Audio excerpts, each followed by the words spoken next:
A few moments. Finally मैं ready हो गया हूँ वैष्णो धाम की यात्रा के लिए और सबसे पहले मैं जाकर पर्ची कटाऊंगा। उसके बाद वैष्णो धाम की यात्रा का आरंभ करूंगा।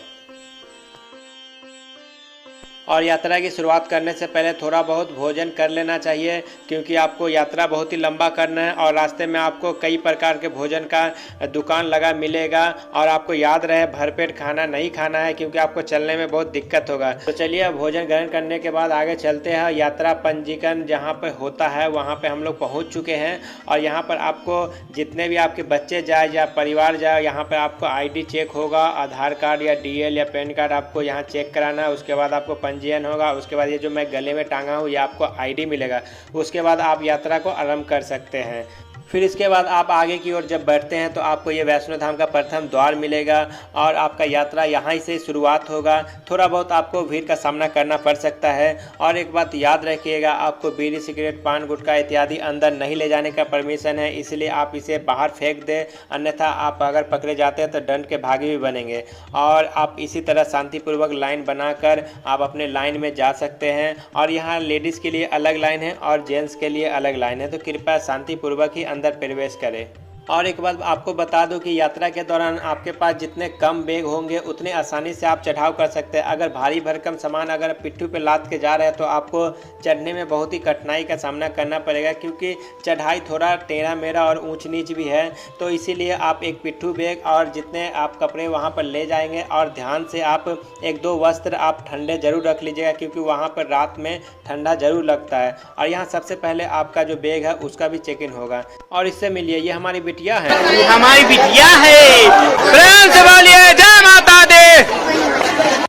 हमारा यात्रा यहाँ से आरंभ हो जाता है। और आपको बता दूं कि यहाँ से आप जैसे आगे बढ़िएगा तो आपको गुलशन कुमार का भंडारा मिलता है। तो आप ये देख सकते हैं, यहाँ पर लिखा हुआ है लंगर का रास्ता। आप यहाँ पर आप चाहे तो स्वादिष्ट भोजन भी कर सकते हैं और बाण गंगा में भी नहा सकते हैं। तो ये देखिए आप, यह बाण गंगा है और यहाँ पे सबसे पहले स्नान करें। और इसी के बगल में गुलशन कुमार जी का भंडारा है, जो 8 से 4 और 6 से 10 चलती है। एकदम शुद्ध उत्तम भोजन यहाँ पर करें, उसके बाद यात्रा आराम करें।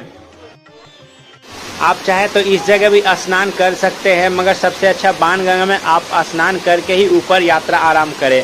यहाँ भी सभी भाई बंधु स्नान करते हैं। तो चलिए आप सभी भाई बंधु को माता वैष्णो धाम और माता वैष्णो धाम से जुड़ी हुई रहस्यमय कुछ बातें आप सभी को बीच में मैं रख रहा हूँ। अगर आप लोग को अगर अच्छा लगे यह वीडियो तो लाइक कमेंट जरूर कीजिएगा, और मेरे यूट्यूब चैनल पर नए हैं तो ज़रूर सब्सक्राइब कीजिएगा। फिर चलिए आप सभी को मैं आपको माता वैष्णो धाम के बारे में बताता हूँ।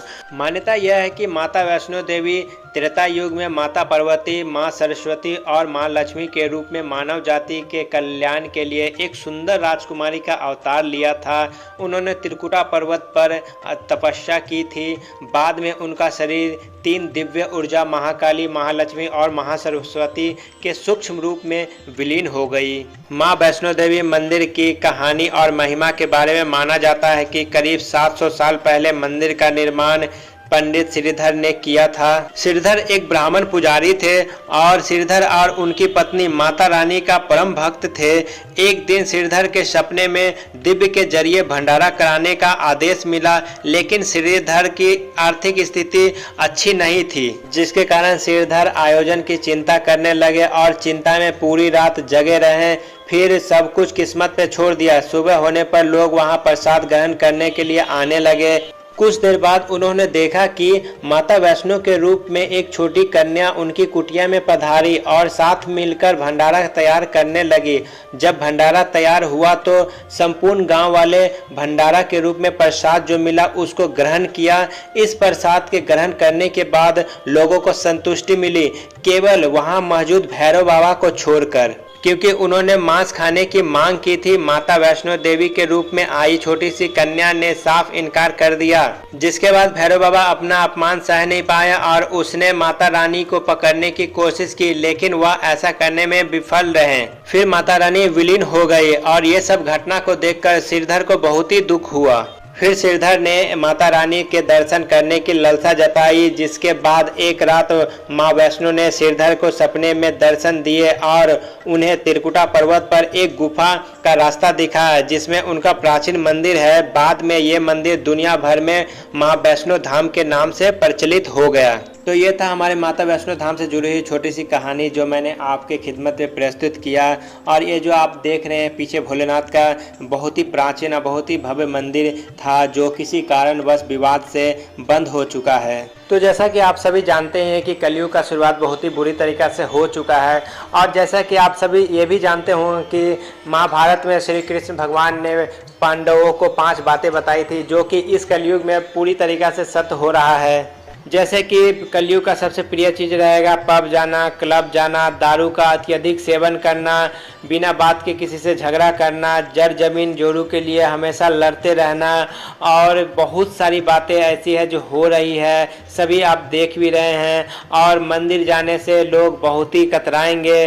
मंदिरों में जितनी भीड़ नहीं लगेगी उससे ज़्यादा आपको दारू के ठेके पे लगेगी, चाहे वो विदेशी दारू हो या देसी हो। सबसे ज़्यादा भीड़ आपको शाम के समय आपको ठीक जाके देख लीजिएगा, आपको 10 बजे रात तक आपको बियर बार या रेस्टोरेंट या पब या क्लब ये सब जगह पे अत्यधिक मात्रा में आपको भीड़ रहेगा। और आप जहाँ भी देख लीजिए बड़े बड़े मंदिर है या छोटे मंदिर या कहीं भी जितने भी मंदिर है वहाँ पर आपको भीड़ बहुत ही सीमित मात्रा में मिलेगा। तो इससे यही सिद्ध होता है कि कलयुग अपने अंतिम चरण सीमा पर है। और जैसा कि आप ये भी जानते हैं कि हमारा विष्णु भगवान का जो कल की अवतार है वो जब कलयुग का अंतिम चरण होगा तब लेने वाले होंगे या ले चुके होंगे, इसकी जानकारी अभी किसी को नहीं है। जब कलयुग अपने अंतिम चरण सीमा पर होगा तो हमारे कल की अवतार का जन्म होगा और जितने भी हमारे कलयुग में पाप है उसको नष्ट करके फिर से इस सृष्टि को फिर से शुद्ध बनाएंगे और फिर से हमारा सृष्टि नए तरीक़ा से शुरू होगा। छोटी सी कहानी मैंने जो बताया ये कलयुग से रिलेटेड है। और आपको छोटी कहानी बताते बताते आपको मैं लेके आ गया गर्भ गुफा की ओर। और मैं गर्भ गुफा से रिलेटेड मैं कुछ बातें आपको बताऊंगा। जैसा कि हम सभी जानते हैं कि इस सृष्टि में जितने भी जीवित प्राणी हैं वो अपनी माँ की कोख से केवल एक बार ही जन्म लेता है। ठीक उसी प्रकार ये जो हमारे माता रानी का गर्भ गुफा है इससे केवल अपने जीवन काल में केवल एक बार ही प्रवेश कर सकते हैं। उसके बाद आपको इस जीवन काल में दोबारा इस गर्भ गुफा से प्रवेश नहीं करना चाहिए।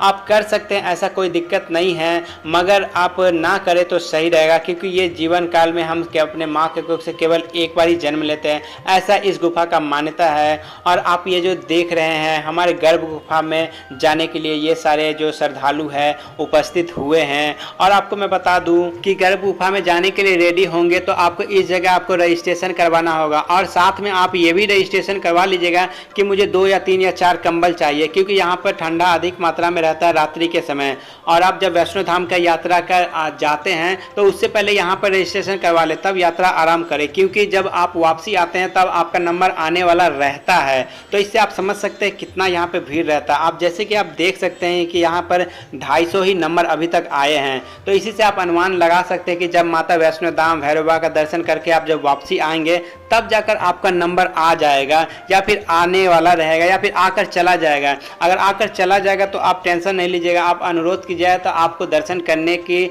अनुमति भी दे दिया जाएगा। तो इसलिए आप टेंशन नहीं लीजिएगा। और आपको एक बात बता दूं, यहाँ पे 2 रास्ते हैं, एक रास्ता है जो नॉर्मल है और एक रास्ता जो खड़ा है। जिस रास्ते से मैं जा रहा हूँ इसी रास्ते से आप लोग भी जाइएगा क्योंकि ये रास्ता नॉर्मल, आपको ज़्यादा चढ़ाई नहीं करना पड़ेगा।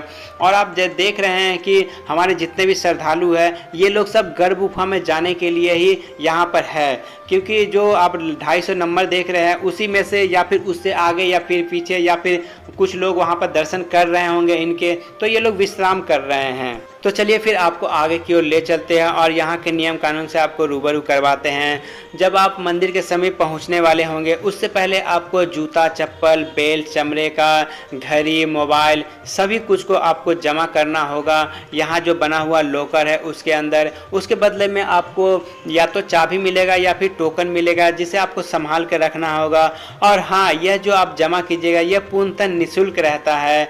और आपको अगर स्नान करना है तो वहाँ पे भैरव बाबा मंदिर जाने के लिए जो रास्ता है उस जगह पे स्नान घर बना हुआ है। आप चाहे तो वहाँ पर स्नान कर सकते हैं। वहाँ लेडीज़ के लिए भी बना हुआ है, जेंट्स के लिए भी बना हुआ है। और एक बात बता दूँ, ये जो पानी इतना ठंडा रहता है, इतना ठंडा रहता है, जो आपके बदन पे जब आप वो पानी का जो बौछार गिरेगा तो लगेगा पूरा शरीर एकदम बर्फ़ बन गया है। तो इसलिए आप ध्यानपूर्वक ही नहाइएगा। और अगर आप नीचे से नहाकर आए हैं तो फिर हाथ पैर धोकर नया कपड़ा पहनकर आप मंदिर में दर्शन कर सकते हैं। तो हमारे आर्मी भाइयों के लिए कुछ बात बता दो कि यहाँ जो 5 नंबर का गेट जो है वो केवल आर्मी भाइयों के लिए बनाया गया है, जो अपने परिवार के साथ अपना आई कार्ड दिखाकर आराम से माता रानी का दर्शन भी कर सकते हैं। और इतना हक तो बनता है हमारे आर्मी भाइयों के लिए, क्योंकि इनके लिए धूप छाँव गर्मी कुछ नहीं रहता। बर्फ़ में भी ड्यूटी करते हैं, बारिश में भी ड्यूटी करते हैं, धूप में भी ड्यूटी करते हैं, या अपने देश के लिए हंसते हंसते जान तक न्यौछावर कर देते हैं। तो इतना हक तो बनता है हमारे देश के लिए। अगर आप लोग भी देश के हमारे प्रेमी हो, आर्मी भाइयों के प्रेमी हो, तो कमेंट में ज़रूर जय हिंद लिखिएगा। और ये है हमारी बेटिया, ये है हमारी छोटकी बेटिया 5 साल की। जय माता दी, जय माता दी, जय माता दी, जय माता दी, जय माता दी, जय माता दी। जब आप मंदिर के समीप आने वाले रहिएगा तो इसी तरह का आपको बहुत ही अनोखा, बहुत ही सुंदर, अद्भुत दृश्य देखने को मिलेगा। हरे भरे घास की वादियाँ, बहुत सारे आपको पहाड़ नज़र आएंगे दूर से। और आप जहाँ से यात्रा आरंभ किए थे, जो प्रथम द्वार मैंने आपको बताया था, वो तो आपको नज़र जो आएगा एकदम चींटी की तरह नज़र आएगा। उस यहाँ के जितने भी घर द्वार, बाइक, हर चीज़। और एक बात ध्यान रखें, ये जो हमारे हनुमान महाराज है, इनसे सावधान रहिएगा, क्योंकि ये तो आपके हाथ में अगर किसी प्रकार का खाने का सामान होगा वो छीन लेंगे, या मोबाइल छीन लेंगे, या फिर चश्मा छीन लेंगे। तो इनसे थोड़ा सावधान रहिएगा और अपना जितने भी वस्तु है वो सावधान से ही रख के जाइएगा।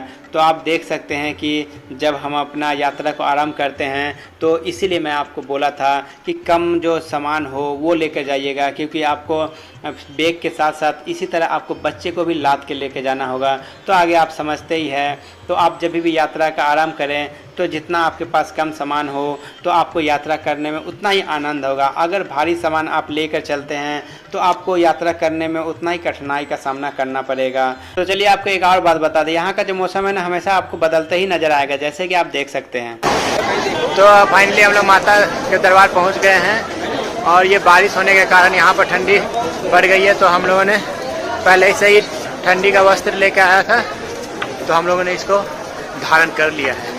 तो इसीलिए आप लोग जब भी आएँ तो एक ठंडी का कपड़ा 1-2-3 रख ले, क्योंकि यहाँ का मौसम हमेशा चेंज होते रहता है और नाइट में हमेशा आपको ठंडी लगेगी ही तो लगेगी।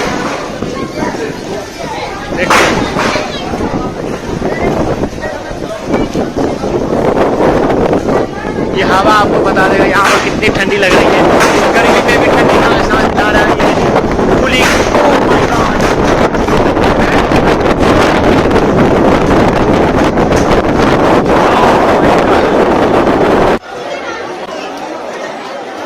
तो जैसा कि हम सभी जानते हैं कि मंदिर के अंदर मोबाइल नहीं ले जा सकते हैं, तो इसलिए मैं आप सभी को अंदर का दृश्य नहीं दिखा पाऊंगा। तो आप सभी यहाँ से आप दर्शन कर लीजिए मंदिर का और माता रानी को मन ही मन प्रणाम कीजिए, ताकि आपको माता रानी सारी मनोकामना पूरा कर दे।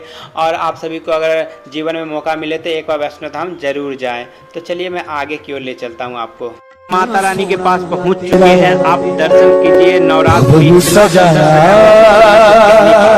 आप माता रानी का दर्शन कीजिए और बोले सच्चे दरबार की जय, माता रानी की जय, दुर्गा मैया की जय।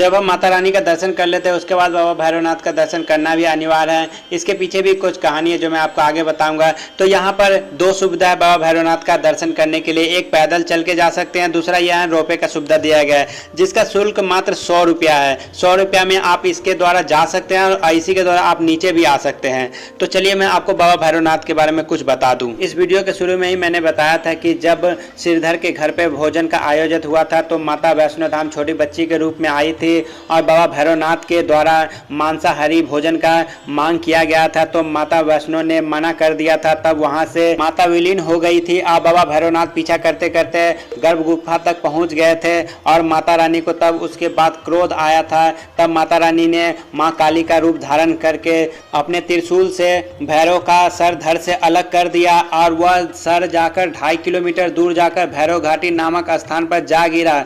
उसी हाल में भैरव ने माता रानी से क्षमा मांगी। तब माता ने भैरव का मानसा जानते हुए भैरव को क्षमा कर दिया और साथ में वरदान देते हुए कहा कि भविष्य में जब श्रद्धालु मेरा दर्शन करने आएंगे तब तुम्हारा दर्शन किए बिना उसका यह तीर्थ यात्रा पूर्ण नहीं माना जाएगा।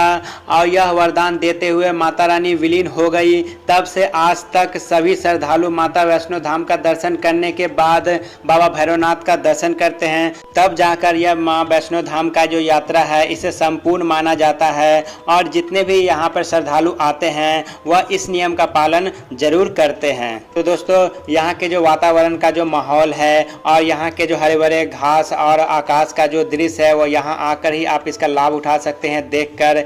तो फिर दोस्तों, आप ये मंदिर का दर्शन कीजिए, क्योंकि यहाँ भी मोबाइल हम अंदर नहीं ले जा सकते, तो आपको बाहर से ही दर्शन करना पड़ेगा। फिर दोस्तों, कमेंट में जरूर जय माता दी लिखिएगा। फिर मिलते हैं किसी नेक्स्ट ब्लॉग में, तब तक के लिए बाय, जय हिंद।